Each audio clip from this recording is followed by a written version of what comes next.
नमस्कार। हमारे चैनल में आपका हार्दिक स्वागत है। सरला नाम की एक महिला थी। रोज वह और उसके पति सुबह ही काम पर निकल जाते थे।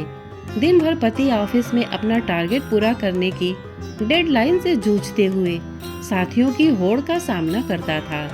बॉस से कभी प्रशंसा तो मिली नहीं और तीखी कटीली आलोचना चुपचाप सहता रहता था। पत्नी सरला भी एक प्राइवेट कंपनी में काम करती थी। वह अपने ऑफिस में दिन भर परेशान रहती थी। ऐसी ही परेशानियों से जूझकर सरला लौटती, खाना बनाती, शाम को घर में प्रवेश करते ही पति और बच्चों की अलग अलग फरमाइशें पूरी करते करते बदहवास और चिड़चिड़ी हो जाती है। घर और बाहर के सारे काम उसी की जिम्मेदारी है। थक हार कर वह अपने जीवन से निराश होने लगती है। उधर पति दिन पर दिन हर छोटी बातों पर बुरा मानने वाला होता जा रहा है। बच्चे विद्रोही हो चले हैं। एक दिन सरला के घर का नल खराब हो जाता है। उसने प्लम्बर को नल ठीक करने के लिए बुलाया। प्लम्बर ने आने में देर कर दी। पूछने पर उसने बताया कि साइकिल में पंक्चर के कारण देर हो गई। घर से लाया खाना मिट्टी में गिर गया। ड्रिल मशीन खराब हो गई। जेब से पर्स गिर गया। इन सब का बोझ लिए वो नल ठीक करता रहा। इतने शांत मन से प्लम्बर को नल ठीक करते देखकर सरला बहुत हैरान होती है। काम पूरा होने पर सरला को उस पर दया आ गई और वह उसे गाड़ी में उसके घर छोड़ने चली गई। प्लम्बर ने उसे बहुत आदर के साथ चाय पीने का आग्रह किया। प्लम्बर के घर में प्रवेश करते ही उसका चेहरा खिल उठा। प्लम्बर ने अपने दोनों छोटे बच्चों को प्यार किया, मुस्कुराती पत्नी को स्नेह भरी दृष्टि से देखा और चाय बनाने के लिए कहा। सरला यह देखकर हैरान थी। बाहर आकर पूछने पर प्लम्बर ने बताया, जिम्मेवारियां और समस्याएं तो जीवन भर समाप्त नहीं होंगी।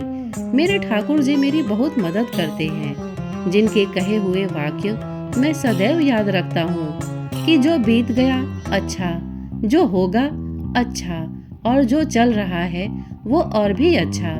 ये मेरी सारी परेशानियां दूर कर देता है। मैं सारी समस्याओं का बोझ अपने ठाकुर जी को देकर चैन की नींद सो जाता हूँ और घर में कदम रखने से पहले अपने ठाकुर जी को साथ लेकर जाता हूँ। चिंताओं को अंदर नहीं ले जाता। सुबह जब थैला उतारता हूँ तो वह पिछले दिन से कहीं हल्का होता है।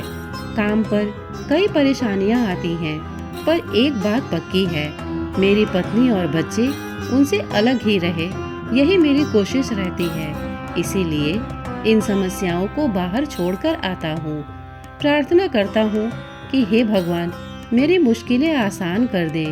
मेरे बच्चे मुझे बहुत प्यार करते हैं, पत्नी मुझे बहुत स्नेह देती है, तो भला मैं उन्हें परेशानियों में क्यों रखूं? सरला मन ही मन सोचती है कि हमसे धनवान तो यह प्लम्बर है। हमारे पास सब कुछ होते हुए भी प्रेम, सुख व शांति की कमी महसूस होती है। दोस्तों, ये घर घर की हकीकत है। गृहस्थ जीवन एक तपोभूमि है। सहनशीलता और संयम खोकर कोई भी इसमें सुखी नहीं रह सकता। जीवन में कुछ भी स्थायी नहीं, हमारी समस्याएं भी नहीं। पल का भरोसा नहीं। विचार करें कि वर्तमान का सुख कैसे ले सकते हैं। श्रोतागण, प्रस्तुत कहानी आपको कैसी लगी हमें कमेंट करके अवश्य बताइएगा। साथ ही इतने धैर्य से इसे सुनने के लिए आपने अपना बहुमूल्य समय दिया, इसके लिए आपका बहुत बहुत धन्यवाद। नमस्कार।